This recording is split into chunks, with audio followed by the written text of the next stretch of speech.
সরকারি বিধিনিষেধ ও আইন থাকার পরও থামছে না গোহত্যা। আইন অমান্য করে একাংশ অসাধু কারবারি অর্থলোভে গোহত্যা চালিয়ে যাচ্ছেন। প্রতিবেশীর গরু চুরি করে কেটে মাংস বিক্রি করার ঘটনায় সরব হলেন শিলচর সদর থানার অধীনস্থ শিলডুবি জিপির জনগণ। জিপির পঞ্চায়েত প্রতিনিধি সহ হিন্দু মুসলিম দুই সম্প্রদায়ের মানুষের উপস্থিতিতে সকল অভিযুক্তদের গ্রেফতারের দাবি জানানো হয়। মঙ্গলবার জিপিতে এক প্রতিবাদী সভা অনুষ্ঠিত হয়। জিপির পঞ্চায়েত প্রতিনিধি সহ স্থানীয় হিন্দু মুসলিমরা এই ঘটনায় ক্ষোভ প্রকাশ করেন। তারা বলেন, গত ৩০ মে শিলডুম বিকিংখদ্দি বাসিন্দা রিঙ্কু নুনিয়ার গরুটি চুরি করে তার প্রতিবেশী প্রয়াত মজমিল আলী ওরফে সোনামুখীর পুত্র কাবুল হোসেন গরুটিকে কেটে কিছু মাংস বিক্রি করে দেয়। বিষয়টি জানার পর রিঙ্কু নুনিয়ার পুলিশের দ্বারস্থ হলে রাঙ্গিরখাড়ি পুলিশ এসে ১৩ কেজি মাংসসহ কাবুল হোসেনের দুই স্ত্রীকে আটক করে নিয়ে যায়। পরে গরুর চামড়াসহ অন্যান্য বর্জ্য সামগ্রীও উদ্ধার হয়।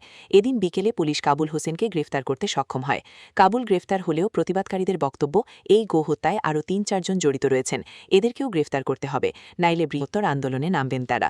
এদিনের প্রতিবাদী সভায় উপস্থিত ছিলেন জিপি সভানেত্রীর প্রতিনিধি দীপু দাস, সহসভাপতি সুরজ রায়, স্থানীয় সমাজসেবী তপন কুমার দে, বিজেপির কর্মকর্তা ঋষি চক্রবর্তী, এপি সদস্য পুতুল গোয়ালা, ভিডিপি সেক্রেটারি এনামুদ্দিন লস্কর, আবু তাহের আহমেদ সহ অন্যান্যরা। গত ৩০ তারিখ সকালবেলা যার গরুটা চুরি হয়েছে এবং গরুটা কাটা হয়েছে, সেই ব্যক্তির বাড়ি থেকে আমার কাছে ফোন আইছে। ফোনটা আইছে ওটা হইয়া তার গরু একটা আগের দিন হাঁটছে, জমিন থেকে কে বা কারা নিয়ে গেছে। তখন তারা খবর পাইছে যে ওই যে ছেলেটা কাবুল হোসেন কাবুল উদ্দিন, আমরা রায়সাব নবকুমার এমই স্কুল চৌকিদার, তার বাবা ছিল সোনামুখী তান ছেলে। এই সমাজ বিরোধী থাকবো, হে কারো আপন হইতো না, আমার হইতো না, তোমার হইতো না। তো তারার পক্ষ যাতে আমার অনুরোধ রইল, হিন্দু মুসলিম নির্বিশেষে কেউ এই দুষ্কৃতিরার পক্ষ লইবাই না, কেউ তার সাইড লইবাই না।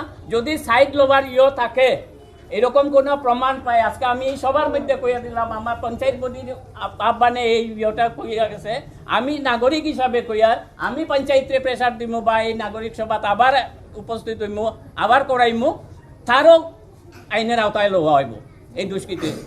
কারণ পাপ যে করে তার থেকে বেশি সাজা পাইতো পাপির লোক জেলে, আমার ধর্মে এটা কয়। তো এই কঠোর মনোভাব লইয়া, আর যদি ভবিষ্যতে এটা আমরা না করি, কঠোর শাস্তি না দিই, ভবিষ্যতে আমার বাড়ি তোমার বাড়ির সবসময় এটা চলিয়া রইব।